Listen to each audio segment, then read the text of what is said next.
तो हेलो बच्चों, on demand आ चुकी है आपकी फेवरेट, जो कि आप लोग डिमांड कर रहे थे एमसीक्यू वाले क्वेश्चन ला दो सर। तो बच्चों वो क्वेश्चन भी ला दिए, बड़े इंपॉर्टेंट एमसीक्यू है बच्चों। पिछले बार मैंने बहुत सारे एमसीक्यूज दिए थे, उसमें से करीब करीब 3 एमसीक्यूज आए थे बच्चों। 6 मार्क्स तो यही बन गए थे, और उसके जैसे जितने एमसीक्यू मैंने करवाए थे उससे मिलते जुलते कुछ क्वेश्चन आए थे। तो आज के इस सेशन के अंदर अपन बहुत सारे एमसीक्यूज देखेंगे और बहुत सारे प्यारे प्यारे आसान आसान एमसीक्यूज देखने वाले हैं, और बहुत मजा आने वाला है आप लोगों को। तो अगर इन एमसीक्यू में कहीं डाउट, कहीं दिक्कत, कहीं बड़ी प्रॉब्लम होगा तो दोस्तों आप लोग कमेंट सेक्शन में जरूर पूछेंगे, या फिर सिंपली मुझे इंस्टाग्राम पे शेयर करेंगे आपके डाउट्स। मैं आपके डाउट्स वहां पर भी क्लियर करने की कोशिश करूंगा। तो बच्चों कैसे हैं आप सभी लोग? I hope you are fine. मैं ना स्वागत करता हूं आप सभी का इस प्यारे से यूट्यूब चैनल यानी कि JR कॉलेज पर। स्टार्ट करते हैं आज का वीडियो, बात करेंगे एमसीक्यूज की। चलो चलते हैं, स्टार्ट करते हैं वीडियो। अच्छा, यहां पर चलते सबसे पहले एमसीक्यू के ऊपर। देखो ये क्वेश्चन बड़ा ही प्यारा आसान सा क्वेश्चन है, आप लोग को थोड़ा दिमाग लगाना और क्वेश्चन ट्रू है या फॉल्स आप लोग को बताना। तो पहला क्वेश्चन क्या है, ए की वैल्यू 1 2 3 4 5 दी गई है, and then which of the following is true. हमें कौन सा दोनों में से फॉलोइंग दोनों में से दिया गया वो ट्रू है, वो हम लोग को पता लगाना है। सो कैसे स्टार्ट करेंगे? देखो बहुत सिंपल सी चीज है, आसान सी चीज है, और बड़े ही आराम से हो भी जाएगी। तो मैं स्टार्ट करके आपको सॉल्व करके दिखाता हूं, देखना। सबसे पहला केस अपन चेक करेंगे, for some x belongs to a such that x plus 3 equal to 8 होता है। इस a में से हम लोग x की वैल्यू सिलेक्ट करेंगे, और कुछ वैल्यूज पर x में अगर x की वैल्यू यहां पर पुट करें और 3 ऐड किया तो वो 8 के बराबर होता है। तो इस कंडीशन को चेक करेंगे। सबसे पहले मैं 1 पुट करता हूं, 1 प्लस 3 कितना होता है 4, पहले केस में 4 हो रहा है। दूसरा अगर वैल्यू पुट करता हूं 2, तो 2 प्लस 3 कितना होता है 5, ये भी ट्रू नहीं है। उसके बाद 3 प्लस 3 6 होता है, ये भी ट्रू नहीं है। 4 प्लस 3 7 होता है, ये भी ट्रू नहीं है।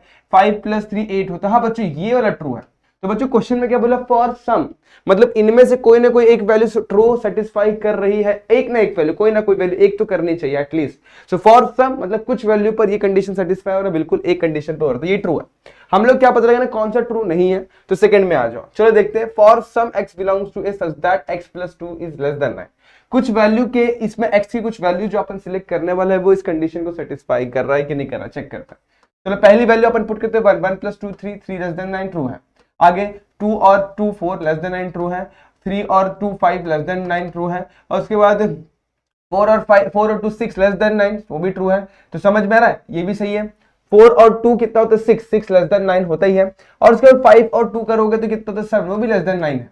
तो सारी की सारी वैल्यूज में सेटिस्फाई करी, इसमें फॉर सम बोला गया लेकिन अपने सारी वैल्यू सेटिस्फाई करी, ये भी ट्रू है। समझ में आ रहा है? अब आगे चलते हैं, तीसरे वाले कंडीशन पे आ जाते हैं। इसमें क्या बोला, फॉर ऑल बच्चों, ये उसका मतलब तो सारी की सारी वैल्यूज पर क्या होना चाहिए, x प्लस 6 की value greater than equal to 9 होनी चाहिए। x प्लस 6 की वैल्यू क्या होगी, 9 के इक्वल होगी या फिर बड़ी होगी। समझ में आ रहा है? सबसे पहले मैं 1 पुट करता हूं। सो 1 प्लस 6 जो होता है वो 7 होता है, और 7 9 से बड़ा नहीं है, 7 9 के इक्वल, यही फॉल्स हो गया। अब आगे चलते हैं, 2 और प्लस 6, 2 प्लस 6 कितना होता है बच्चों, 2 प्लस 6 8, 8 इज लेस देन 9, वो भी फॉल्स हो गया।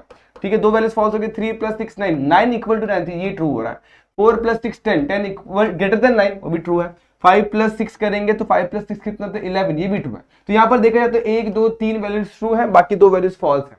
अब कंडीशन में क्या बोला, फॉर ऑल, सारी की सारी वैल्यूज ट्रू होनी चाहिए थी। सो ये वाला फॉल्स होता तो ऑप्शन नंबर सी करेक्ट होगा। लेकिन अपन ऑप्शन नंबर डी के ऊपर भी जाके चेक कर लेते हैं। क्या बोला, x प्लस 6 जो कि क्या होगा, लेस देन 10 होगा कुछ वैल्यूज पर, x की कुछ वैल्यूज पर, फॉर सम बराबर है।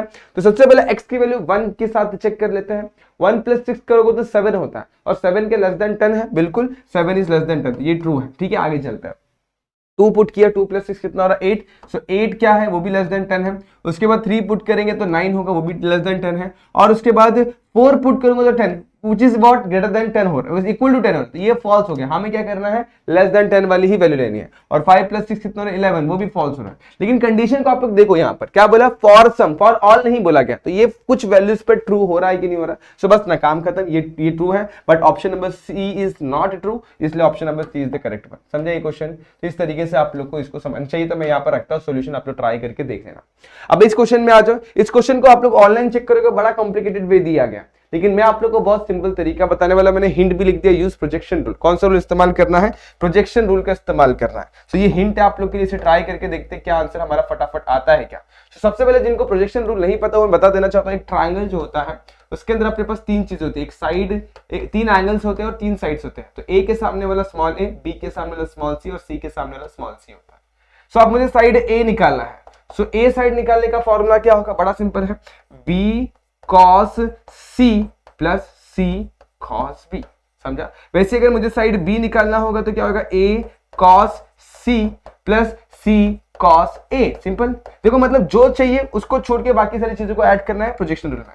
और अगर साइड सी निकालना होगा तो ये क्या होगा, ये भी सेम तरीके से सी है तो सी को छोड़ के क्या बच गया ए और बी, तो A cos B plus B cos A. इस तरीके से आप लोगों को ये प्रोजेक्शन रूल मिलता है। अब इसी प्रोजेक्शन रूल का अपन इस्तेमाल इस क्वेश्चन में करेंगे। क्वेश्चन देखो 3-4 स्टेप के अंदर सॉल्यूशन आ जाता है। सो करेंगे कैसे, देखो यहाँ पर अब a प्लस बी कॉस सी है ना, तो इसको मल्टीप्लाई कर दूंगा तो क्या मिलेगा, a cos C plus B cos C मिल जाएगा।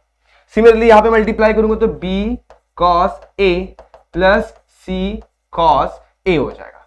उसके बाद फिर मल्टीप्लाई करूंगा तो यहाँ पर क्या मिलेगा, c कॉस b, लिख दो फटाफट से ठीक तरीके से, c cos b plus a cos b। इस सारे टर्म्स मिल गए। अब आप लोगों को नोटिस करना हमें फॉर्मूला बनाने के लिए क्या चाहिए, तो सपोज मुझे a चाहिए तो उसके साथ क्या होना चाहिए, b cos c plus c cos b। सो b cos b, देखो यहाँ पर है क्या हमारे पास, b cos b कहाँ है, देखो ये रहा b cos b, b cos c कहाँ है, b cos c, ये रहा b cos c। इसको थोड़ा डार्क करके दिखाता हूँ, b cos c ये रहा। और इसको पेयर किसके साथ करना है, c cos b के साथ, तो c cos b दोनों कहाँ पे, ये रहा। इन दोनों को अगर मैं कंबाइन करता हूं, इन दोनों को मैं ऐड करता हूं, दैट इज व्हाट ए, तो डायरेक्टली मैं इसे ए लिख देता हूं। तो यहां पे मैंने ए लिखा। अब कलर चेंज कर ताकि आइडेंटिफिकेशन के लिए इजी हो। सो अब मैं लेता हूं ये कलर। अब देखो दूसरा वैल्यू क्या है, आगे चलते हैं, a cos c के साथ मैं ऐड करता हूं c cos a को। सो a cos c किधर है, ये रहा a cos c, ये आपको दिख रहा होगा। और उसके साथ कौन चाहिए मुझे बच्चों, c cos a चाहिए, तो c cos a ये रहा। इन दोनों को अगर मैं ऐड करता हूं सो दैट विल बिकम, क्या हो जाएगा बच्चों, वो हो जाएगा b। सो b हो गया, अब c की बारी है, तो C को भी चेकआउट कर लो। यहाँ पर C के लिए मैं जाऊंगा फाइनल वैल्यू पे, A cos B और B cos है। सो A cos B कहाँ गए, A cos B and B cos है। इन दोनों को अगर मैं ऐड कर रहा हूँ बच्चों, इन दोनों को मैं अगर ऐड कर रहा हूँ, सो दोनों वैल्यूज को ऐड करने पे क्या मिलता है, C मिलता है। सो अब ये ऑप्शन हमारा किसके साथ मैच कर रहा है, वो मैच कर रहा है। सो ऑप्शन ए रॉन्ग है, ऑप्शन बी रॉन्ग है, option C is the correct one. तो इस केस में हमारा आंसर जो आ रहा है वो ऑप्शन सी आ रहा है। बहुत सिंपल क्वेश्चन था, आप लोग को प्रोजेक्शन रूल पता होना चाहिए। आज तक आप लोगों ने प्रोजेक्शन रूल कभी इस्तेमाल नहीं किया होगा, बट इस पहले क्वेश्चन में आप लोगों ने प्रोजेक्शन रूल का यूज किया हुआ है और इस तरीके से क्वेश्चन सॉल्व हो जाता है। बहुत इजी क्वेश्चन था, बहुत आसान क्वेश्चन था, जो कि आप लोग को दिख रहा होगा। ठीक है, चलेंगे अब अगले क्वेश्चन पे चलते हैं। इसे नोट करके रखना, प्रोजेक्शन रूल का बहुत अच्छे तरीके से इस्तेमाल करके क्वेश्चन सॉल्व किया हुआ है। अब आगे चलते हैं, अगले क्वेश्चन पे चलते हैं, उसे सॉल्व करते हैं, देखते हैं ये क्वेश्चन कैसे सॉल्व होगा। अब इस क्वेश्चन को सॉल्व करने के लिए आप लोग को एक आइडेंटिटी याद होनी चाहिए, वेक्टर और क्या बोलते हैं, स्केलर और वेक्टर प्रोडक्ट के बीच में। तो एक फॉर्मूला होता है, अगर आप लोग को याद होगा, अगर नहीं याद है तो याद कर लो, a क्रॉस b का जो मॉडुलस का स्क्वायर होता है दैट इज व्हाट, प्लस क्या करेंगे अपन, a डॉट b का मॉडुलस लेंगे, a डॉट b के मॉडुलस का स्क्वायर लेंगे, दैट इज व्हाट a बार का स्क्वायर इनटू b बार का स्क्वायर। ये फॉर्मूला आप लोग को याद रखना चाहिए, कुछ भी भूलने का नहीं। अब ये आता है कैसे, ये बड़ा सिंपल सा फंडा है। ये एक्चुअल में देखा जाए तो sign square theta plus cos square theta का फॉर्मूला है। अगर नहीं याद है आप लोग को तो याद कर लो, sine square theta plus cos square theta जो होता है वो क्या होता है, वो 1 ही तो होता है। अब साइन थीटा की वैल्यू अब अगर आप लोग को याद होगी, अगर नहीं याद है तो याद करके रखो, साइन थीटा की वैल्यू जो होती है वो होती है a क्रॉस b, ठीक है, अपॉन में modulus of a into modulus of b होती है। यही फंडा था, आप लोगों ने पढ़ा था, modulus of a into modulus of b, याद है आप लोग को, ठीक है। इसका स्क्वायर कर दो। और cos थीटा क्या होता है, वो भी सेम a डॉट b होता है, ठीक है, a डॉट b अपॉन में modulus of a into modulus of b होता है। अगर आप लोग को याद होगा, बस यहाँ पे स्क्वायर है तो स्क्वायर लगा के रख दो। उसके बाद यहाँ पर क्या है, 1 है। अब देखो स्क्वायर को बांटूंगा और डिनोमीटर दोनों का सेम है तो डिनोमीटर को एक बार लिख दूंगा, बराबर है। और जो भी डिनोमीटर में उसको उठा के इक्वल टू के वो साइड भेज दूंगा, तो यहाँ पर क्या मिलेगा, a bar cross b bar square, a bar dot b bar का square equal to a bar square plus b bar into b bar का स्क्वायर। तो इस तरीके से आप लोग का ये आइडेंटिटी निकल कर आता है। जिन्हें नहीं पता वो मैं बता रहा हूँ, ये फॉर्मूले को भी आप लोग को याद रखना। अब करेंगे कैसे, सॉल्व ही तो करना है। सो हमारे पास a क्रॉस b है क्या, बिल्कुल है 25, तो यहाँ पर लिख देंगे 25 का स्क्वायर। हमारे पास a bar dot b bar का स्क्वायर है, बिल्कुल नहीं, a बार डॉट b बार हमें फाइंड आउट करना है इस क्वेश्चन के अंदर। और फाइनली a बार का स्क्वायर इंटू b बार का स्क्वायर, देखो कहीं पर है क्या, हाँ बिल्कुल, यहाँ पर 5 का स्क्वायर हो जाएगा और यहाँ पर 13 का स्क्वायर हो जाएगा। सो 5 का स्क्वायर 25, 13 का स्क्वायर कितना होता है, 169 होता है। इसको मल्टीप्लाई करेंगे और यहाँ पे 25 का स्क्वायर को वैसे ही रख दो, कितना हो जाता है 625, या फिर 25 इंटू 25 लिख के रखो। मैं बताता हूँ क्यों ऐसा कर रहे हैं आप, कि सिंप्लीफिकेशन में थोड़ा इजी रहेगा, देखना अभी। अब इस टर्म को उठा के लेके जाता हूँ वहां पर, तो यहाँ पर बचेगा a bar dot b bar का होल स्क्वायर, यहाँ बचेगा 25 इंटू 169 माइनस 25 इंटू 25, ठीक है। अब ऐसा क्यों रखा मैंने, क्योंकि दोनों में 25 कॉमन निकलता है, सिंप्लीफिकेशन में थोड़ा इजी रहेगा। सो 25 जैसे मैं कॉमन निकालूंगा, यहाँ पर क्या बचेगा 169 माइनस 25।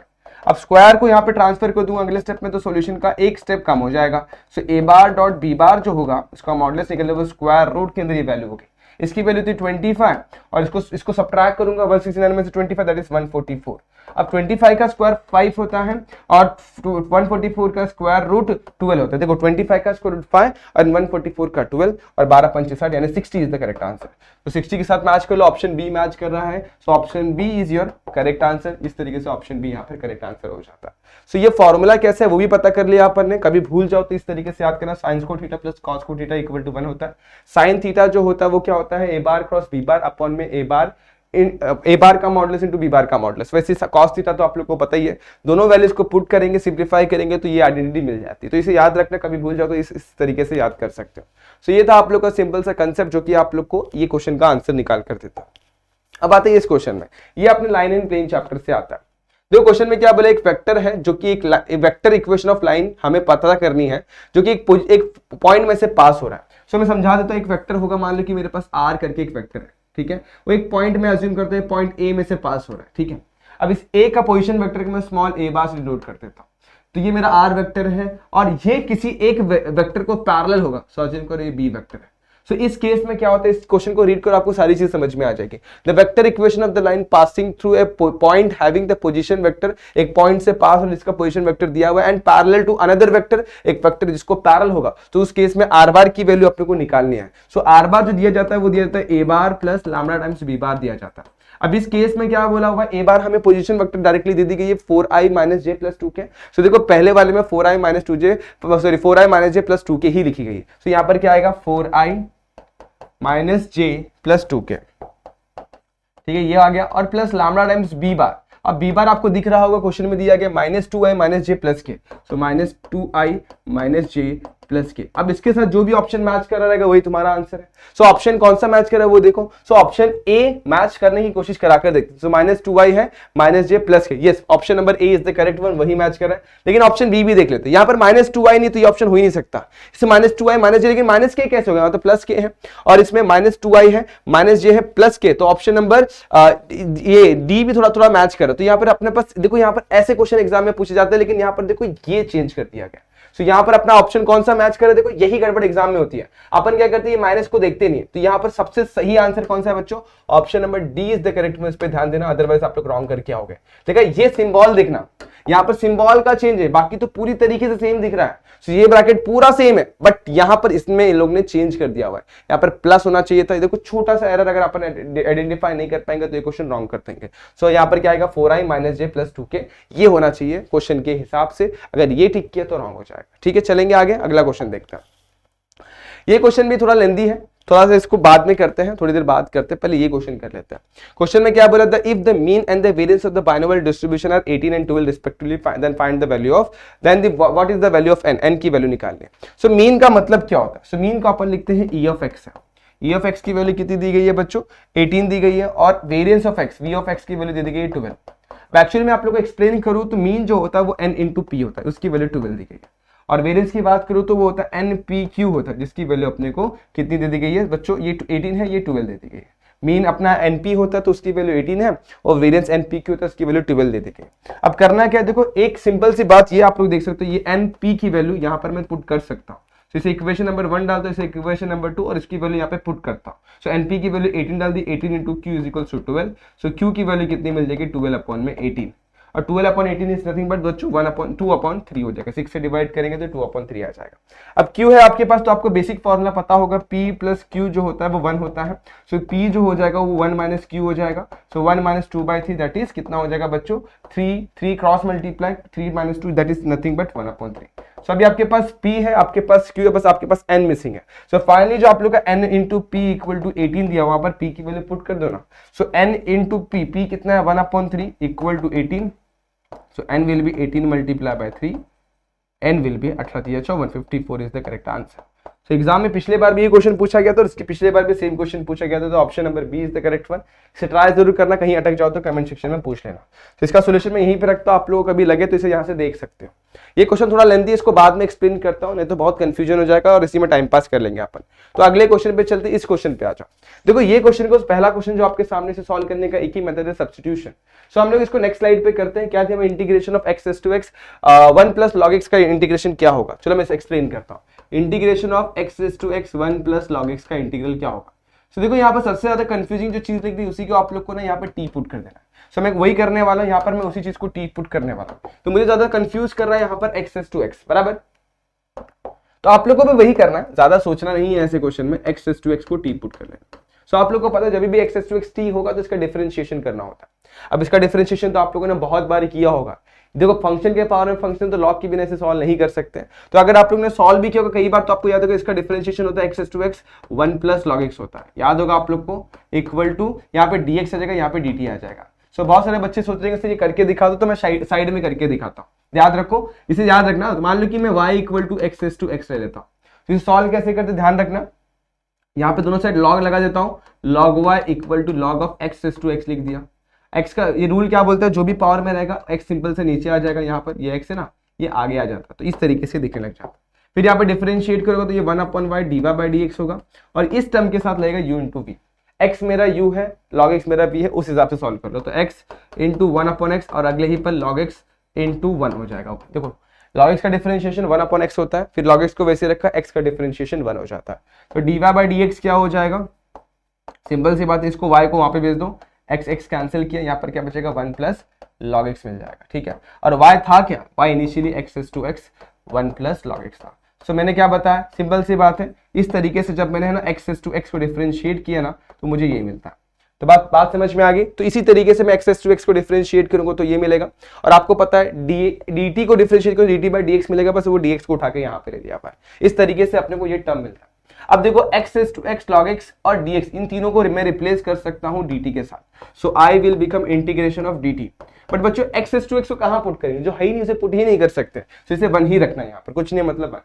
सो 1 का integration with respect to T ही तो होगा, और प्लस सी लिख दो, और फाइनली जो आप लोग का टी इनिशियली जो आपने कंसीडर किया था उसे रीसब्स्टिट्यूट कर दो। सो एक्स टू एक्स और प्लस सी यहाँ पर लिख देना, सिंपल। इस तरीके से क्वेश्चन सॉल्व हो जाता है। इंपॉर्टेंट चीज ये है कि ये कैसे आया, तो ये सारी एक्स टू एक्स का डिफरेंशिएशन मैंने आपको पूरी तरीके से यहाँ पे एक्सप्लेन किया, होपफुली आप लोगों को ये समझ में आया होगा। बस इस क्वेश्चन के साथ, इस सॉल्यूशन के साथ कौन सा ऑप्शन मैच करा उसे मैच करवा दो। तो इस केस में ऑप्शन नंबर डी मेरा मैच करा, option number D is the correct one. ये भी क्वेश्चन हो जाता है। इस क्वेश्चन पे आते हैं, इसे सॉल्व करते हैं। The area bounded by the y equal to x and line x equals to -1 x equals to 4 is equal to. तो ये भी क्वेश्चन बड़ा कंफ्यूज करता है बच्चों को, तो मैं यहाँ पर आप लोग को एक्सप्लेन कर देता हूँ इस चीज को भी। जरा सा मुझे यहाँ पर इसको थोड़ा सा खसकाना पड़ेगा, अदरवाइज इसे सॉल्व नहीं कर पाऊंगा, यहाँ पर कम जगह है, तो इसे मैं यहाँ पर थोड़ा सा शिफ्ट कर देता हूँ, आप लोग देख लेना। ओके आगे चलते, इसे मैं यहाँ पर सॉल्व करके दिखा देता हूँ आप लोग। तो क्या बोला, क्वेश्चन प्रॉपर्ली रीड करना, क्या बोला हुआ क्वेश्चन को रीड करो। क्वेश्चन में बोला गया है कि area bounded bye, so area bound करना है तो अपने को एरिया अंडर द कर्व पता होना चाहिए। तो एरिया अंडर द कर्व होता है integration of y dx x is equals to a से लेकर x is equals to b, ये फॉर्मूला होता है, याद रखना है आप लोग। अब अपने को ग्राफ बनाना बड़ा इंपॉर्टेंट हो जाता है ऐसे क्वेश्चन में, तो ग्राफ कैसे बनता है वो देखो। सो ये मेरी y एक्सिस है, ये मेरी x एक्सिस, यहाँ पे लिखता हूँ मैं x एक्सिस, यहाँ पे लिखता हूँ y एक्सिस। अब क्वेश्चन में एक लाइन बोली गई y equal to x, so y equal to x वाली लाइन जो आप लोग को पता होना चाहिए स्टैंडर्ड लाइन है, वो हमेशा ऐसे पास होता है। ये जो लाइन का इक्वेशन है y इक्वल टू x है, y इक्वल टू x, और हमें एरिया कहां से फाइंड आउट करना है, x इक्वल टू -1 से लेके x इक्वल टू 4 तक। सो मैं अज्यूम करता हूं, मुझे पता है कि x इक्वल टू -1 यहाँ पे होता है, यहाँ पर, और x इक्वल टू +4 यहाँ पे होता है। सो इन दोनों पॉइंट में से पास होने लाइन इस तरीके से बना देनी। डन। अब इतना पार्ट आप लोग का हो गया। उसके बाद इस लाइन के ऊपर आप लोग इक्वेशन लिख देंगे। इसके ऊपर लिखता हूं मैं x इक्वल टू 1 वाली लाइन, -1 वाली लाइन, और इसके ऊपर लिखता हूं x इक्वल टू 4 वाली लाइन। ठीक है, इतना हो गया। थोड़ा यहाँ पे कर, बात समझ में आ गई इतने। अब हमें क्या फाइंड करना, तो इन लोग के बीच में जो एरिया ट्रैप हो वो निकालना। तो अगर आप लोग नोटिस कर पाओगे तो ये एरिया यहाँ पर है और दूसरा एरिया यहाँ पर। तो अब हम लोग को जो एरिया निकालना है उसे दो पार्ट में तोड़ना होगा। तो जो एरिया मेरा निकलने वाला है वो x इक्वल्स टू -1 से लेकर 4 तक निकलने वाला है, y dx निकलने। अब यहाँ पर अपने को दो पार्ट में इसे तोड़ना पड़ेगा क्योंकि एक साइड नेगेटिव है। सो यहाँ पर नेगेटिव -1 से लेकर 4 तक हमें जाना है। तो इस केस में एक जीरो भी इंक्लूड करना पड़ेगा। तो पहला पार्ट जो इंटीग्रल का होगा -1 से 0 और दूसरा पार्ट होगा 0 से लेकर 4। सो मैं इसको दो पार्ट में तोड़ता है। Area is equals to integration of x equals to -1 से लेकर x इक्वल्स टू 0 तक y dx, और इसी तरीके से integration of x equals to 0 से लेकर x इक्वल्स टू 4 तक y dx। ठीक है, यहां तक इस तरीके से आप लोग को लिखना हो। अब पहले केस में आ जाओ, इसको मैं पकड़ता हूं, इसको पकड़ता हूं मैं a1, इसे पकड़ता हूं मैं a2। सो a1 a2 को साइड बाय साइड सॉल्व करता हूं। इसको पकड़ता है इक्वेशन नंबर 1। अब a1 पहले निकालता हूं, क्या है, integration of x equals to -1 से लेकर 1 y dx। अब y की वैल्यू आप लोग को पता होगा, x इक्वल्स टू -1 से लेकर 0 है। सो x इक्वल्स टू -1 से लेकर 0, y की वैल्यू आप लोग को पता है, y इस केस में कितना है, y इस केस में कितना बच्चों x के बराबर है, so y equal to x dx हो जाएगा, और इसे इंटीग्रेट ही तो करना है, तो x का integration with respect to x क्या हो जाएगा, x स्क्वायर अपॉन में 2, तो this will become x square upon में 2, और यहाँ पे पुट करना x इक्वल्स टू -1 से लेके 0। अब देखो पहले अपर लिमिट पुट करो तो 0 का स्क्वायर अपॉन में 2 हो जाएगा 0, और यहाँ पे पुट करेंगे माइनस, बीच में आता है माइनस, -1 का स्क्वायर अपॉन में 2 आ जाएगा, और आप लोग को पता है -1 का स्क्वायर 1 होता है, तो आंसर विल बी -1/2। बट आप लोग को सिंपल सी बात पता है कि एरिया कभी भी नेगेटिव नहीं हो सकता, तो इस केस में जो एरिया आएगा वो 1/2 स्क्वायर यूनिट आ जाएगा। तो ये पहला पार्ट हो गया, पहला एरिया निकल गया। सिमिलरली आप लोग सेकंड पार्ट को सॉल्व करोगे, सेम तरीके से आप लोग को निकालना है, तो यहाँ पर मैं निकाल कर दिखाता हूँ। तो एरिया 2 क्या हो जाएगा, सेम तरीके से एक्जैक्टली सेम वे में निकालना है। देखो exactly same way, integration of x equal to 1 से लेकर क्या है 4 है, सॉरी x इक्वल टू 0 से लेकर 4 है, y dx है। अब इस केस में y की वैल्यू x है, तो y equal to x put कर दूंगा और सिंप्लीफाई कर दूंगा, तो यहाँ पर भी क्या है x स्क्वायर अपॉन में 2, upper limit lower limit put कर देना। जब अपर लिमिट पुट करूंगा तो 4 का स्क्वायर अपॉन में 2 माइनस 0 का स्क्वायर अपॉन में 2, दैट इज नथिंग बट 0। 4 का स्क्वायर 16, 16 अपॉन में 2 कितना हो जाता है बच्चों 8, सो 8 स्क्वायर यूनिट मिल जाएगा। सो आप लोग को दोनों यहाँ पर मिल चुके हैं, पहला पार्ट भी दूसरे पार्ट का भी एरिया मिल गया, फाइनल एरिया निकाल लेते हैं। सो फाइनल एरिया होने क्या वाला, इन दोनों को ऐड ही तो करना है। सो ऐड कर दो, a1 की वैल्यू कितनी है हमारे पास 1/2, और a2 की वैल्यू कितनी है बच्चों 8, कर दो बच्चों क्रॉस मल्टीप्लाई कर दो, 8 2 16, 16 + 1 17/2 स्क्वायर यूनिट आ गया। तो इस ऑप्शन के साथ जो आंसर मैच करेगा वही तो आंसर है।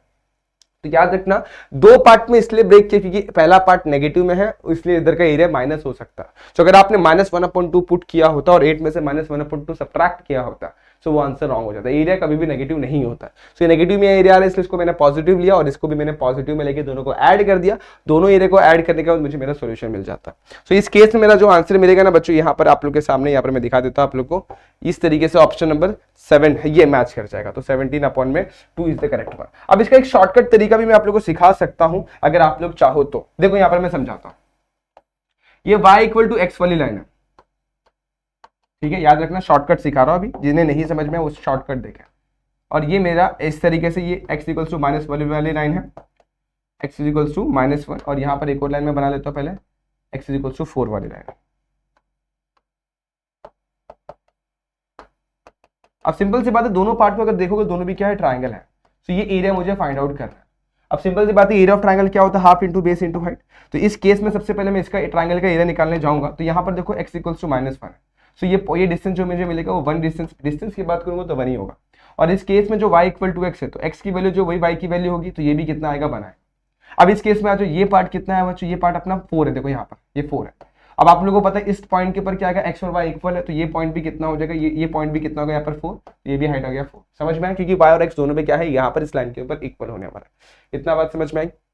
अब आगे इस ट्राइंगल का एरिया निकालोगे तो half into base into height के हिसाब से हाफ इंटू 4 इंटू 4, 2 कैंसिल, 2 4 8 हो गया।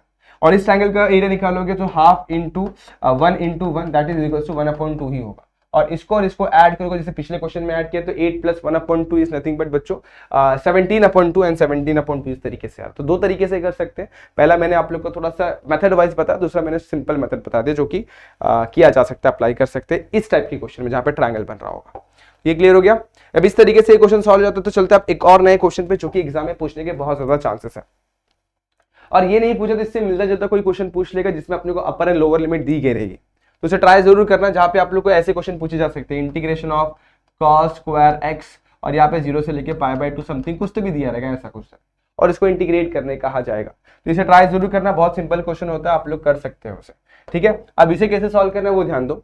तो अब integral of cos cube x dx जब भी दिया रहेगा तो ट्राई ये करना कि क्यूब को अपन कैसे गायब कर सके।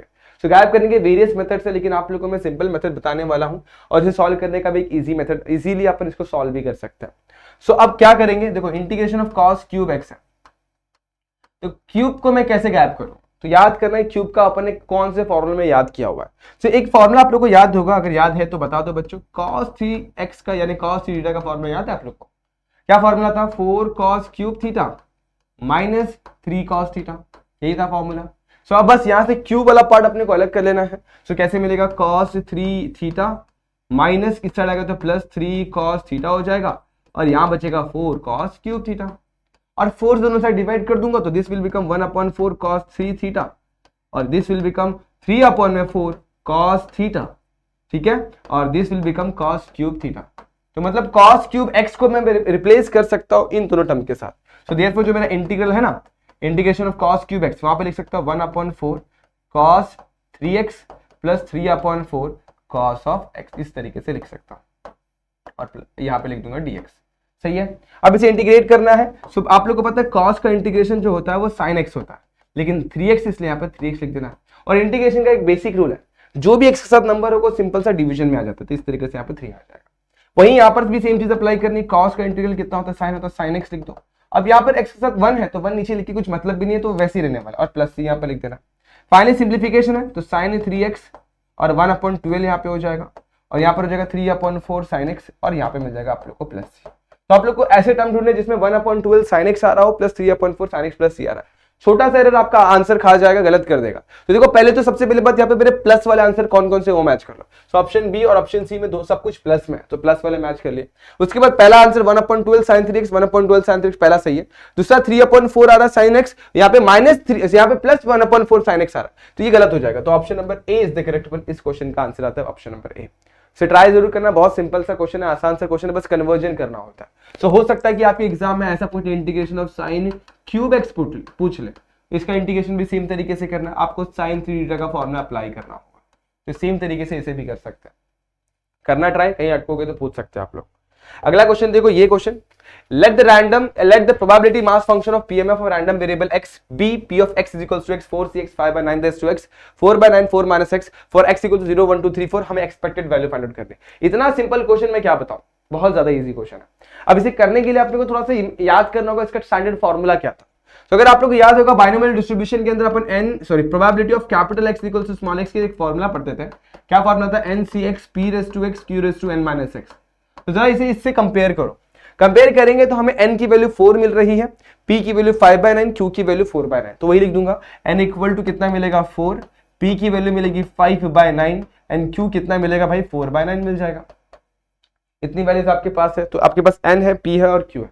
अब आगे चलते हैं, n p q आपके पास आ चुका हुआ है। अब आप लोगों को निकालना क्या है, तो आप लोग को पता है जो हमें एक्सपेक्टेड वैल्यू निकालनी है। सो e ऑफ x का जो फॉर्मूला होता है वो np होता है, तो बस n और p की वैल्यू पुट कर दो, n 4 है, p की वैल्यू 5/9 है, मल्टीप्लाई कर दो, 4 5 20 20/9। Option number A is the correct one. और अगर आप लोग को वेरिएंस ऑफ x पूछा होता तो वेरिएंस ऑफ x का फॉर्मूला भी आप लोग को याद होगा, क्या फॉर्मूला है, n into p into q। सो n भी आपके पास है, p भी आपके पास है और q भी आपके पास है। सो बस मल्टीप्लाई कर दो, 4 4 16 16 5 80 और 9 9 81। तो इस तरीके से 80/81 अगर वेरिएंस ऑफ x पूछा होता तो, बट इस केस में यही पूछा हुआ है तो बस 20/9 निकाल के रख देना। सो अगर ऐसा क्वेश्चन आया तो आप लोग को सबसे पहले n p और q की वैल्यू निकालनी है और ये दोनों फॉर्मूले याद रखना है। सही है। और इससे स्टैंडर्ड डेविएशन पूछ लेगा, तो स्टैंडर्ड डेविएशन क्या होता है पता है आप लोग को, स्क्वायर रूट के अंदर वेरिएंस ऑफ x होता है। तो जो आप लोगों ने npq निकाला है ना, बस इसको यहाँ पर पुट कर देने का आंसर आ जाता है। तो ये ऐसे क्वेश्चन आपको देखने मिलेंगे, ट्राई जरूर करना, कोई दिक्कत वाली बात नहीं है। अब आ जाओ, if the corner points of the feasible solution 0 10 2 2 and 4 0 है, और हमें क्या निकालना है, मिनिमम ऑफ z निकालना है। सबसे पहली बात तो आप लोग को पता नहीं चाहिए होने क्या वाला है यहाँ पर।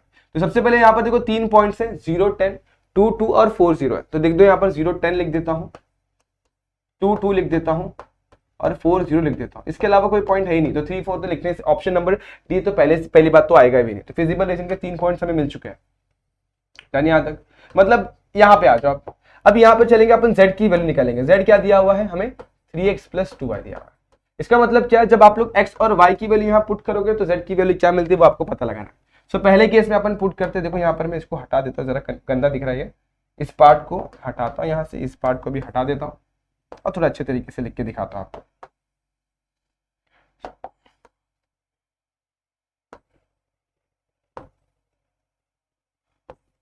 तो आप लोग को वैल्यूज पुट करके सॉल्व करने तो जरूर आता होगा, मुझे पता है, बहुत इजी चीज है, इसको कोई भी कर सकता है, ये तो 10th स्टैंडर्ड का बच्चा भी कर सकता है। तो आप तो अभी 12th स्टैंडर्ड में हो, एग्जाम दे रहे हो भाई बोर्ड का, तो आ जाएगा आप लोगों को। अब देखो करना क्या, z = 3x + 2y दिया गया। तो पहले x की वैल्यू देखो क्या दी, 3 × 0 + 2 × 10, तो कितना हो जाएगा बच्चों, 20 ही तो होगा। सेम तरीके से यहाँ पे आ जाओ, z = 3 × 2 + 2 × 2 हो जाएगा। तो 3 2 6 2 2 4, 6 + 4 कितना हो जाएगा 10। अब यही तरीका इसमें फॉलो करूंगा तो z = कितना हो जाएगा, 4 3 12 और 2 0 0, तो कितना आ जाएगा 12। तो इस तरीके से आप लोग को देखना है मिनिमम वैल्यू कहाँ पे आ रही है। सो मिनिमम वैल्यू आ रही है दोस्तों, देखो मिनिमम बोल रहा है इसलिए मिनिमम वैल्यू चेक कर, अदरवाइज अपन मैक्सिमम चेक करते हैं। तो 10 आ रहा है और 10 कौन से पे आ रहा है, 2,2 पे आ रहा है, तो option number A is the correct one. तो इस केस में जो आंसर बनता है वो 2,2 यानी कि ऑप्शन नंबर ए बनता है। अब आगे भी बहुत सारे क्वेश्चन है, उन्हें भी देखना है। ये क्वेश्चन बच्चों लोग को बहुत ज्यादा कंफ्यूज किया था एग्जाम में और सॉल्व ही नहीं कर पाए थे। तो सबसे पहले देखो क्वेश्चन में क्या दिया हुआ, y equal to C square plus C by x दिया गया है और हमें बोला गया कि इस डिफरेंशियल इक्वेशन को इसे डिफरेंशियल इक्वेशन में कन्वर्ट करना। तो पहले लिख लो y की वैल्यू जो भी दी गई है और बेसिक रूल याद रखिएगा, जितने कांस्टेंट होंगे उतने बार डिफरेंशिएट करना। सो अगर नजरों से देखा जाए तो हमें इस चीज का धोखा हो रहा होगा कि यहाँ पे दो कांस्टेंट है, एक सी स्क्वायर एक सी। सो बच्चों में बता देना चाहिए सी एक ही वैल्यू, अगर सी की वैल्यू 5 होगी तो यहाँ पर 5 ही पुट करना है दोनों में भी। यहाँ पे 5 का स्क्वायर यहाँ पे 5 होगा, तो यहाँ पर एक ही कांस्टेंट है, ओनली वन कांस्टेंट। तो जब एक ही कांस्टेंट है तो बच्चों एक ही बार डिफरेंशिएट करना है। सो बस इसे डाल दो इक्वेशन नंबर 1 और इसे सॉल्व कैसे करना है मैं सिखा देता हूं आप लोग को, डरना मत, आराम से हो जाए। सो अब करेंगे कैसे, देखना बहुत इजी चीज है। तो डिवाइड, सबसे पहले डिफरेंशिएट कर देता हूं, इक्वेशन 1 डालने के बाद डिफरेंशिएट करता हूं और डिफरेंशिएट करने के बाद देखो आपको क्या मिलेगा, ये हो जाएगा d y by d x. चलो बढ़िया है। सी स्क्वायर जो कि कांस्टेंट है और कांस्टेंट का डिफरेंशिएशन 0 हो जाता है। सी को साइड में करता हूं, 1 अपॉन एक्स है और 1 अपॉन एक्स का डिफरेंशिएशन होता है माइनस 1 अपॉन एक्स स्क्वायर हो जाता है।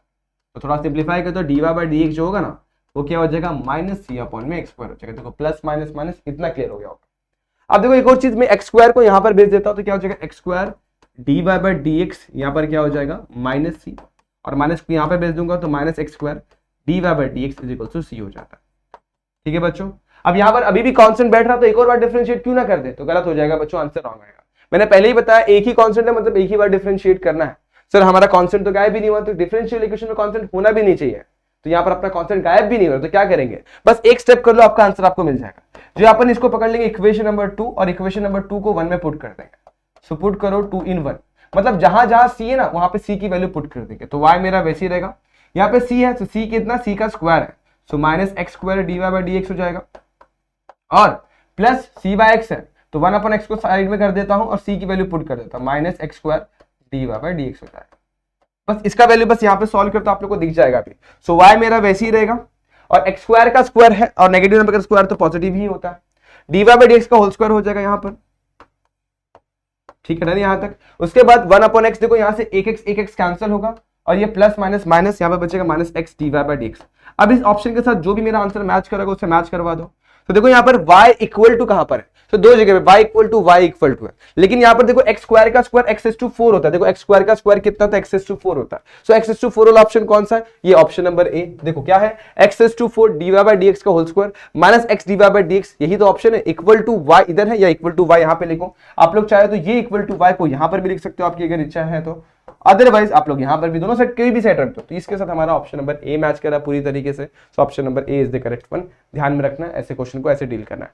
दो बार डिफरेंशिएट कर दोगे तो आंसर रॉन्ग हो जाएगा, तो ये गलती मत करना, क्योंकि एक ही कॉन्सेप्ट है और एक ही कॉन्सेप्ट इसलिए एक ही बार डिफरेंशिएट करना होगा। अब आगे चलते हैं, यहां पर देखो क्या बोला, the area of the region bounded by the curve y equal to sin x, x is equal to sin x and line x is equal to 0, x equal to pi by 2। देखो मैंने एक question ऐसा solve करवाया हुआ है, but उस case में हमारा ग्राफ थोड़ा अलग था, y इक्वल टू x दिया गया था, बट इस क्वेश्चन में थोड़ा अलग है क्योंकि y equal to sin x हमें दिया गया, साइन का ग्राफ बनाना है। और साइन का ग्राफ आप सभी को पता होगा कैसा बनता है। तो सबसे पहले मैं यहाँ पर करता हूँ y एक्सिस ड्रॉ करता हूँ, ये मेरी x एक्सिस ड्रॉ कर लेता हूँ। अगर साइन का ग्राफ अगर आप लोग को नहीं भी याद है तो मैं आप लोग को याद करा दूंगा, साइन और कॉस लगभग सेम ही बनता है। तो ये मेरा साइन का ग्राफ इस तरीके से बनता है ऐसे, जिसकी मैक्सिमम वैल्यू जो होती है ना बच्चों 1 तक जाती है और मिनिमम वैल्यू जो है ना -1 तक जाती है। और यहाँ पर आप लोग को एक्स एक्सिस पे भी पॉइंट लिख देना है। तो एक्स पे जो पॉइंट बनता है पहला ये होता है 0। अच्छा नेगेटिव साइड में भी जाता है, तो मैं इसे पॉजिटिव साइड में ले लूंगी क्योंकि मुझे पॉजिटिव साइड की वैल्यू बोली गई है। ये होता है पाई और ये होता है 2 पाई और आगे भी ऐसे 3 पाई चलता चला जाएगा। इन बिटवीन इसके बीचों बीच में आता है पाई बाय 2, यहाँ पे आता है 3 पाई बाय 2। इस तरीके से आप लोग देख सकते हो। अब हमें कौन से लाइन के बीच में हमें एरिया फाइंड आउट करने बोला वो चेक करना है। सो हमें बोला गया है कि x इज इक्वल टू 0 वाली लाइन, तो ये y एक्सिस जो होती है ना, y एक्सिस वो x इज इक्वल टू 0 वाली लाइन होती है। तो ये हो गया x इज इक्वल टू 0 वाली लाइन। और उसके बाद क्या बोला हुआ, x इज इक्वल टू 0 वाली लाइन के बाद आप लोग को चेक करना है किसके लिए, x equal to pi by 2 तक। So x equal to pi by 2 यहाँ पर इधर से पास होगा। सो इन दोनों लाइन के बीच में जो एरिया ट्रैप हुआ ना उसका हमें एरिया फाइंड आउट करना है। तो ये हो गया ये x equal to pi by 2 वाली लाइन। एरिया क्या ट्रैप हुआ, देखो ये वाला एरिया आप लोग को दिख रहा होगा, ये हमें फाइंड। तो बहुत सिंपल है, एरिया अंडर द कर्व आप लोग को पता होगा क्या फॉर्मूला होता है। एरिया अंडर द कर्व मतलब एरिया बिलो द कर्व क्या होता है, integration of x equals to a से लेकर b y dx, यही तो फॉर्मूला होता है। अब इस केस में y की वैल्यू कितनी है बच्चों, sin x है, तो बस साइन पुट कर दो। तो इंटीग्रेशन ऑफ a x की वैल्यू a यानी 0 से लेकर पाई बाय 2 बोला गया है और यहाँ पे sin x बोला गया। sin का अगर इंटीग्रेशन करोगे तो cos x होता है नेगेटिव साइन के साथ। ठीक है, अब आपको एक बेसिक रूल पता होगा कि यहाँ पर ना माइनस को मैं बाहर निकाल सकता हूँ, तो माइनस को मैं बाहर रखता हूँ, तो यहाँ पर बचेगा cos ऑफ x 0 से लेकर पाई बाय 2। पहले अपर लिमिट पुट करता हूँ। सो अपर लिमिट क्या है cos pi by 2, lower limit put करता हूँ क्या है cos 0। cos पाई बाय 2 की वैल्यू 0 होती है, cos 0 की वैल्यू 1 होती है। यहाँ पर एक था -0 माइनस ऑफ 1। देखो 0 माइनस 1 माइनस 1 और माइनस माइनस प्लस 1, तो प्लस 1 स्क्वायर यूनिट बन रहा है हमारा आंसर। तो ऑप्शन नंबर 2, 3, 4 और यहाँ पे इस तरीके से ऑप्शन नंबर डी हमारा मैच कर जा रहा है। तो ये था आप लोगों का सिंपल सा क्वेश्चन, आसान सा प्यारा सा एकदम, बहुत ही अच्छा क्वेश्चन था। ये क्वेश्चन एग्जाम में पूछा जा सकता है। अब एग्जाम में क्या करेगा, कभी कभी मालूम है 0 से लेके पाई तक भी दे सकता है, तो उस केस में अपने को 0 से पाई को 2 पार्ट में तोड़ के सॉल्व करना होगा, अदरवाइज आंसर 0 भी आ सकता है। तो बस यही तरीके से आप लोगों को क्वेश्चन को डील करना है। 0 से लेके 2 पाई के बीच में करोगे तो 4 टाइम्स इसी को मल्टीप्लाई कर दोगे तो वो भी आ जाएगा। तो ये हो गया आप लोग का सिंपल सा क्वेश्चन जो कि आप यहाँ पर देख सकते हैं। अब अगले क्वेश्चन में मैं ले चलता हूँ आप लोग को ये वाला क्वेश्चन। ये क्वेश्चन आप लोग के ना भाई ट्रिग्नोमेट्रिक फंक्शन चैप्टर का और है बड़ा इजी। करना कैसे है तो वो देखना आप लोग को। तो यहाँ पर दिया tan इनवर्स ऑफ x, यहाँ पर दिया tan इनवर्स ऑफ y। तो tan inverse of x plus tan inverse of y का बेसिक फॉर्मूला जो अपन हमेशा यूज करते हैं वो यूज कर लेना। तो यहाँ पर tan इनवर्स ऑफ x और tan इनवर्स ऑफ y का फॉर्मूला यहाँ पे लगा देता हूँ और सॉल्यूशन भी ले आएंगे। तो tan inverse of x plus tan inverse of y का फॉर्मूला याद कर लो। क्या फॉर्मूला होता है? वो फॉर्मूला होता है tan inverse of x plus y upon में 1 माइनस x y। ये फॉर्मूला किस केस में अप्लाई करना है? जब x मल्टीप्लाई बाय y की वैल्यू जो होती है वो लेस देन 1 होती है। एग्जांपल के तौर पे यहाँ पर x की वैल्यू 1/2 और y की वैल्यू 1/3 दोनों को मल्टीप्लाई करता हूं, दैट इज 1/6। और 1/6 मतलब 0 पॉइंट कितना होता है? 0.1 और उसके बाद 6 मतलब 40, यानी कि 6 6 6 6 चलता चला जाएगा, दैट इज लेस देन 1। तो इस केस में ये अप्लाई कर सकते हैं। वही अगर 2 और 3 होता तो 2 into 3 कितना होता है? 6 होता है। और 6 क्या होता है? Which is greater than 1। तो इस केस में ये फॉर्मूला अप्लाई नहीं कर सकते। उस केस में हमें फॉर्मूला अप्लाई करना पड़ेगा pi minus tan inverse of x plus y upon 1 minus x y। तो ये आप लोग को ध्यान में रखना। तो डिपेंड करता है हमारा x मल्टीप्लाई बाय y की वैल्यू क्या है, ग्रेटर देन 1 है या लेस देन 1। ग्रेटर देन 1 में ये फॉर्मूला, लेस देन 1 में ये फॉर्मूला, याद रखना। अब बस पुट ही तो करना है, हमारा सॉल्यूशन हमें मिल जाएगा। सो tan इनवर्स ऑफ क्या है? 6 है। और tan इनवर्स ऑफ क्या है? सॉरी tan इनवर्स ऑफ 1/2 और 1/6 डायरेक्टली पुट कर दो। 1/2 प्लस 1/3 अपॉन 1 माइनस 1/2 इंटू 1/3। यहाँ पे क्रॉस मल्टीप्लाई करता हूं तो मिलेगा यहाँ पर देखो 3 प्लस 2 अपॉन में 6, ये न्यूमरेटर में हो गया। और यहाँ पे 1 1 जा 1, 2 3 जा 6, 6 से क्रॉस मल्टीप्लाई कर दो 6 माइनस 1 अपॉन में 6 आ जाएगा। बस सॉल्व कर दो तो tan इनवर्स ऑफ ऊपर क्या मिलेगा देखो, यहाँ से 6 यहाँ से 6 कैंसिल करता हूँ। 3 प्लस 2 5, 6 माइनस 1 5, 5 अपॉन में 5 मिल जाएगा। और 5 अगर मैं कैंसिल कर दूंगा, 5 अगर कैंसिल करता हूं तो tan इनवर्स ऑफ 1 मिलेगा। और tan इनवर्स ऑफ 1, tan की कौन सी वैल्यू 1 होती है बच्चों? That is what? Pi by 4। तो ऑप्शन नंबर कौन सा मैच कर रहा है? ऑप्शन नंबर डी इस केस में मैच कर रहा है। तो इस केस का आंसर है ऑप्शन नंबर डी। देखो सिंपल क्वेश्चन था लेकिन दिखता बड़ा कॉम्प्लिकेटेड है, बड़ा इजी, बेसिक सा फॉर्मूला यूज करना है और 2 मार्क्स मिल जाता है। तो एग्जाम में हो सकता है कि इसके जैसा मिलता जुलता क्वेश्चन ये वाला, cos inverse of something value दी गई और plus sin inverse of something value दी गई और आप लोग को प्रूफ करना रहेगा समथिंग cos इनवर्स। तो ये क्वेश्चन आप लोग को देखने मिल सकते हैं। तो इस केस में क्या करना होगा, इससे आप लोग x कंसीडर करो, इससे आप लोग y कंसीडर करो। तो ये हो जाएगा cos इनवर्स ऑफ जो वैल्यू है दैट इज x। तो यहाँ पर मिल जाएगा, इसको इधर लेके जाओ तो ये वैल्यू हो जाएगी cos x। और इसी तरीके से यहाँ पे आप लोग को ये जो समथिंग वैल्यू इसको इसकी वैल्यू मिल जाएगी sin y मिल जाएगी। अब यहाँ पे cos x है तो cos y मिसिंग है, cos x है तो sin x मिसिंग है, तो sin x निकाल लो साइन को थीटा प्लस कॉस को थीटा से। और यहाँ पे साइन y है तो cos y मिसिंग है, तो cos y भी आप लोग यहाँ पे निकाल लो। बस आप लोग को finally cos a plus b का फॉर्मूला यूज करना है, cos x प्लस y का फॉर्मूला इस्तेमाल करना, आप लोग को सॉल्यूशन मिल जाएगा। इंपॉर्टेंट क्वेश्चन है, ऐसे क्वेश्चन एग्जाम में पूछते हैं तो उसे ट्राई जरूर करना। आगे चलते हैं। अब देखो यहाँ पे क्या बोला, dx अपन में 4x स्क्वायर माइनस 1 जो है वो a log of 2x minus 1 अपन में 2x प्लस 1 प्लस c के बराबर है। सो a की वैल्यू क्या होगी? तो हमें क्या करना है, इसको इंटीग्रेट करके ये लेकर आना, इस फॉर्म में लेके आना। तो सबसे पहले उसी चीज को मैं यहाँ पर उठा लेता हूँ, वो है क्या? Integration of 1/4x square minus 1 dx है। अब करना है कैसे? Easy question. देखो यहाँ पर सबसे पहले आप लोगों को मैंने सिखाया था x स्क्वायर के साथ कोई भी नंबर नहीं होना चाहिए। यहाँ पर 4 है, 4 को साइड में कर दो, यहाँ पर क्या मिलेगा? x square minus 1/4। चलिए 4 आया कैसे? तो बच्चों देखो यहाँ पर 4 था नहीं, तो 4 को मल्टीप्लाई डिवाइड कर सकता हूँ। सो न्यूमरेटर में से 4 कॉमन लेके साइड में क्या, तो यहाँ बचेगा x स्क्वायर, यहाँ बचेगा 1/4। अब थोड़ा शॉर्ट कर लिया तो अब इसको सिंप्लीफाई कर देते हैं। तो फॉर्मूले में फिट करने के लिए यहाँ पर होना चाहिए x स्क्वायर और यहाँ पे होना चाहिए a स्क्वायर, तो ये 1/2 का होल स्क्वायर हो जाएगा। बस फॉर्मूला आपको याद होगा 1/x square minus a square का फॉर्मूला, वही फॉर्मूला आप लोगों को पुट करना है।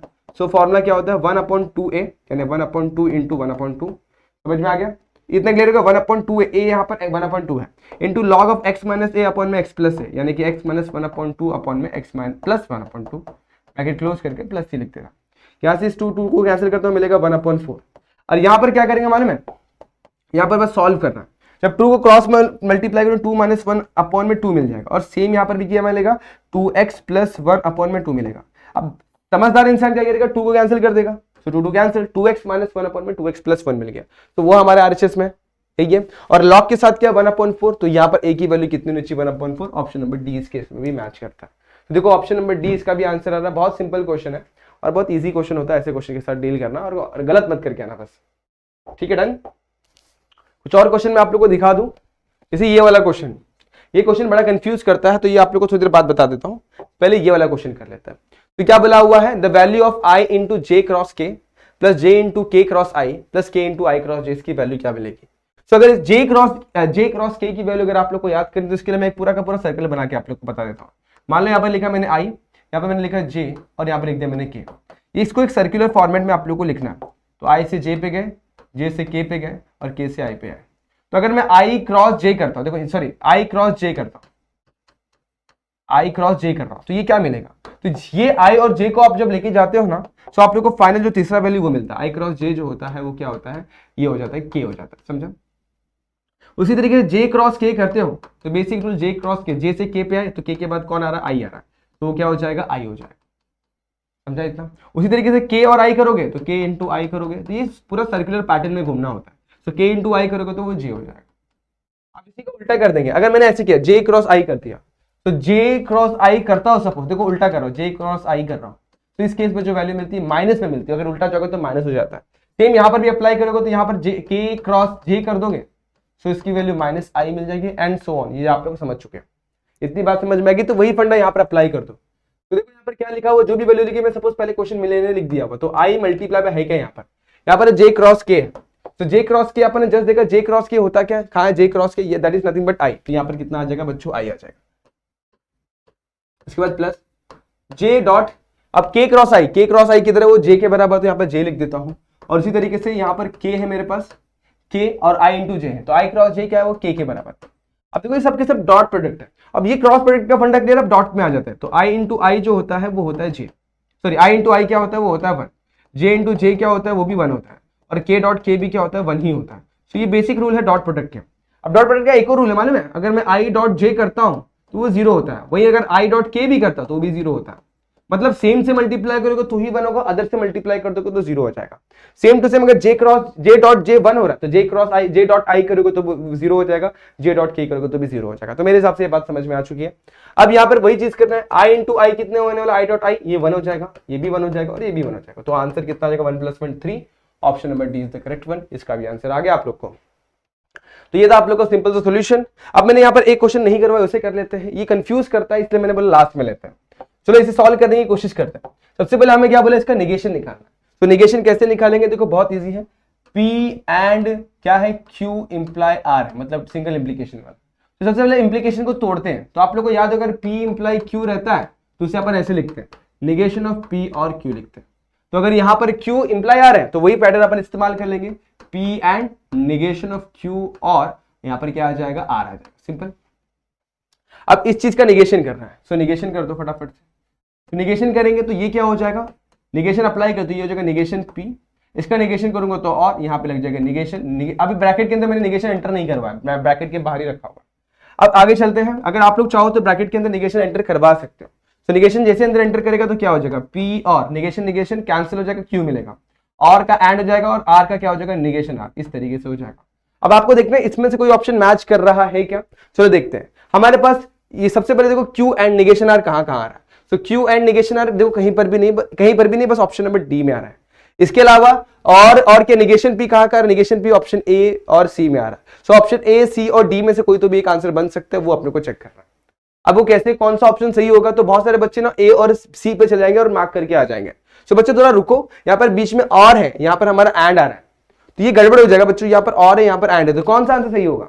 तो थोड़ी देर के लिए अज्यूम करते हैं कि ये जो पार्ट है वो निगेशन P ही मैं अज्यूम करता हूँ, थोड़ी देर के लिए निगेशन P अज्यूम कर लेता हूँ। और इस पार्ट को, ये जो पार्ट है ना, मैंने सेकंड पार्ट जो ब्रैकेट है, इसको मैं ब्रैकेट में कन्वर्ट कर देता हूँ थोड़ी देर के लिए, इस बॉक्स बना लेता हूँ इसको इस तरीके से। इसको फिलहाल के लिए मैं इसको ना Q पकड़ के रखता हूँ, फिलहाल के लिए सिर्फ Q पकड़ता हूँ। तो यहाँ पर देखो क्या है मेरे पास, निगेशन ऑफ P और Q है। तो निगेशन ऑफ P और Q होता क्या है, वही तो P इंप्लाई Q होता है। तो मतलब यहाँ पर क्या आने वाला है, Q आने वाला है। इतनी बात समझ में आ रही है। देखो फिर से समझा रहा हूँ, निगेशन ऑफ P और क्यू क्या होता है, वो होता है पी इंप्लाई क्यू। तो ये किस में कन्वर्ट हो जाएगा, पी इंप्लाई क्यू में कन्वर्ट हो जाएगा। समझ में आया? अब देखो थोड़ी देर के लिए समझ आता है, लेकिन बाद में रिसब्स्टिट्यूट करते हुए वापस नहीं समझना है, उसको कन्वर्ट कर देना है। सो पी की जगह पे पी ही रखेंगे, यहाँ पर पी ही है, और इस केस में क्यू की जगह पे क्या है, ये पूरा ब्रैकेट है। तो ब्रैकेट क्या है, क्यू एंड नेगेशन आर। देखो मैं फिर से समझा देता हूं, अगर थोड़ी देर के लिए समझना है तो नेगेशन पी को वैसे रखो और को वैसे रखो, इस पूरे ब्रैकेट को मैं थोड़ी देर के लिए क्यू अज्यूम करता हूं। तो क्या ये मेरा नेगेशन पी और क्यू जैसा लग रहा है? और नेगेशन पी और क्यू का मतलब क्या होता है, पी इंप्लाई क्यू होता है कि नहीं होता है? सो उसे मैं पी इंप्लाई क्यू ऐसे लिख दूंगा, बराबर, इसको मैं पी इंप्लाई क्यू लिख दूंगा। बट इस केस में पी नेगेशन पी सही है, मतलब उसकी जगह पे पी ही आने वाला है, इंप्लाई ही रहेगा, लेकिन क्यू की जगह पे क्या है, क्यू एंड नेगेशन आ रहा है। सो क्यू एंड नेगेशन आ जाएगा। सो यहाँ पर आंसर क्या मिलेगा, इसको सॉल्व करेंगे फाइनली हम लोग, तो ये मिलेगा P imply Q and negation R. So देखो पी इंप्लाई कहाँ आ रहा है, सो ये ऑप्शन नंबर डी ही में आ रहा है, और इसके साथ मैच करना हमारा ऑप्शन नंबर डी। तो इस केस में option number D is the correct one. तो इसे ट्राई जरूर करना, सिंपल सा क्वेश्चन है, तो इसे ट्राई कर लेना। एक क्वेश्चन में यहाँ पर मैंने नहीं करवाया, वो भी देख लो फटाफट से अभी जी। ये वाला क्वेश्चन था, क्वेश्चन में क्या दिया हुआ था, root of f of x square plus g of x square, ये दिया हुआ, इसे डिफरेंशिएट करना है विद रिस्पेक्ट टू एक्स, और एक्स की वैल्यू 1 पुट करनी है। तो एक्स इक्वल टू 1 के ऊपर पूरी की पूरी वैल्यूज दे दी गई, बस डिफरेंशिएट करना मैं आप लोग को सिखाता हूं। सो रूट के अंदर क्या दिया हुआ है, एफ ऑफ एक्स इसका whole square plus g of x इसका भी होल स्क्वायर। एक बार चेक कर लो, यही दिया हुआ है क्या, एफ ऑफ एक्स का whole square plus g of x का होल स्क्वायर। इसको फिलहाल के लिए मैं वाई पकड़ लेता हूं। जब डिफरेंशिएट करेंगे तो यहाँ पर क्या मिलेगा, d y by d x मिलेगा, और यहाँ पर डिफरेंशिएट करोगे तो डिफरेंशिएशन का रूल है, जो भी रूट में रहेगा उसको नीचे लेके जाते हैं, तो 1/2 रूट हो जाएगा। तो रूट के अंदर जो भी होता है उसको वैसे रखो, एफ ऑफ एक्स का whole square plus g of x का होल स्क्वायर वैसे के वैसे। अब सिंस यहाँ पर एक्स नहीं सिर्फ एक्स होता तो यहीं तक छोड़ देते हैं, यहाँ पे पूरा का पूरा टर्म है, तो इस पूरे टर्म का डिफरेंशिएशन होगा d by d x of जो भी ब्रैकेट में, सो एफ ऑफ एक्स का whole square plus g of x का होल स्क्वायर। ठीक है, डन। अब सेम चीज यहाँ पर अप्लाई करेंगे, इस पूरे इसको वैसे ही रखूंगा, 1/2 रूट के अंदर जो भी है उसको वैसे ही रखना है, एफ ऑफ एक्स का whole square plus g of x का होल स्क्वायर, वैसे के वैसे ही रहेगा, बट यहाँ पे थोड़ा चेंज होगा। अब आपको पता है ये एक्स टू एन के फॉर्मेट में है, तो ये क्या हो जाएगा, 2 इंटू एक्स हो जाएगा। 2x मतलब 2 इंटू एफ एफ एक्स। बच्चों एफ एफ एक्स सही है, एक्स नहीं है, तो अगेन चेंज हो जाएगा, D by d x of F F x हो जाएगा। अब सेम फंडा यहाँ पर बीच में प्लस है, तो डिफरेंशिएशन इसके पास भी जाएगा, ये भी क्या जाएगा, 2 into g of x plus d by d x of क्या हो जाएगा, जी ऑफ एक्स। अब सिंपल सी बात, अगर एक बात कहूं मैं आप लोगों को, तो differentiation of F F x जो होता है उसको आप लोग directly F dash of x भी बोल सकते हो। तो दैट इज व्हाट यहाँ पर मिलेगा, एफ डैश ऑफ एक्स, और यहां पर आप लोग क्या लिखोगे, differentiation of g of x को अपन जी डैश ऑफ एक्स भी लिख सकते हैं। इतनी बात समझ में आ गई आप लोगों को? अब फाइनली आपको करना क्या है, यहाँ पे बस वैल्यूज को पुट कर देना। सो वैल्यूज क्या पुट करनी है, हमें पुट करना है x is equals to 1 put कर देना। सो अगर मैं यहाँ पर x is equals to 1 put करता हूँ बच्चों, तो क्या मिलेगा, देखो यहाँ पर हमें ये समझ में आएगा कि हम लोग dy बाई dx निकाल रहे हैं at x is equals to 1, तो जहां जहां x है वहां पे बस 1 लिख देना। तो 2 रूट एफ ऑफ 1 इसका होल स्क्वायर, जी ऑफ 1 इसका whole square, 2 into f of 1 सही चल रहे हैं, into f dash of 1, f dash of 1, ठीक है, यहां पर भी चलेंगे, 2 into g of 1 into g dash of 1, इस तरीके से अपने वैल्यूज लिख देने। अब बस फाइनली इसको सॉल्व करके आंसर लेके आना। सो बस वैल्यूज लिखो और सॉल्व कर दो। तो 2 रूट, अब जी ऑफ 1 की वैल्यू कितनी दी गई है, तो जी ऑफ सॉरी एफ ऑफ 1 की वैल्यू कितनी, 3, और यहाँ पे 3 का स्क्वायर है, तो 3 का स्क्वायर कितना जगह 9 हो जाएगा। सेम जी ऑफ 1 की वैल्यू कितनी चेक करो, तो जी ऑफ 1 मेरे पास -4 है, और -4 का स्क्वायर यहाँ पे 16 हो जाएगा, तो यहाँ पे लिखता हूँ 16। अब यहाँ पे चलते 2 into f of 1, so 2 into f of 1, 2 into f of 1 2 into 3, और एफ डैश ऑफ 1 की वैल्यू कितनी, देखो एफ डैश ऑफ 1 मेरे पास कितना है क्या, एफ डैश ऑफ 1 मेरे पास -1/3, तो यहाँ पर पुट कर दूंगा -1/3 plus 2 into g dash of 1, g dash of 1 मेरे पास, जी ऑफ 1 कितना है मेरे पास, जी ऑफ 1 मेरे पास -4 है, और इसके लिए -8/3 है, तो यहाँ पे पुट करूंगा -4 इंटू -8/3। अब देखो पूरा का पूरा नंबर ही तो है, और नंबर के साथ खेलना किसको नहीं पसंद है, तो बस सॉल्व ही करना है। 9 + 16 25 का स्क्वायर रूट 5, तो यहाँ पे मिलेगा 1/5 2 से 10, तो 1/10 मिल जाएगा। यहाँ पर आ जाओ, यहाँ पे सिंप्लीफाई करोगे, देखो बहुत इजीली यहाँ पे टर्म्स मल्टीप्लाई डिवाइड किए जा सकते हैं। अब दोनों का बेस सेम है, देखो बेस के नीचे 3 लिख देता हूँ, यहाँ पर आएगा -3, और यहाँ पे सॉल्व करोगे माइनस माइनस प्लस 8 2 16 16 4 16 चौके 64 64 आएगा, प्लस 64 हो जाएगा, और इसको सॉल्व कर दो। यहाँ पर करता हूँ फाइनली, तो यहाँ पर मुझे मिलेगा dy by d x at x equals to 1, कितना मिल जाएगा बच्चों, सिंप्लीफाई करना है। तो देखो यहाँ पे सॉल्व करते हो, 64 बचेगा 61, 61 माइनस 61 अपॉन में कितना बचेगा 30, इस तरीके से आ जाएगा। कुछ गड़बड़ किया तो एक बार चेक कर लो, कहीं पर कोई नंबर तो गड़बड़ नहीं है। यस, एक थोड़ा सा नंबर शायद मेरे हिसाब से कोई मिस हो गया, उसे एक बार चेक कर लेते हैं क्या मिस हुआ, एक बार करेक्ट कर लेना इस क्वेश्चन को, क्योंकि एग्जाम में आने के चांसेस बहुत ज्यादा है। इसे देख लो फटाफट से, क्या है क्वेश्चन।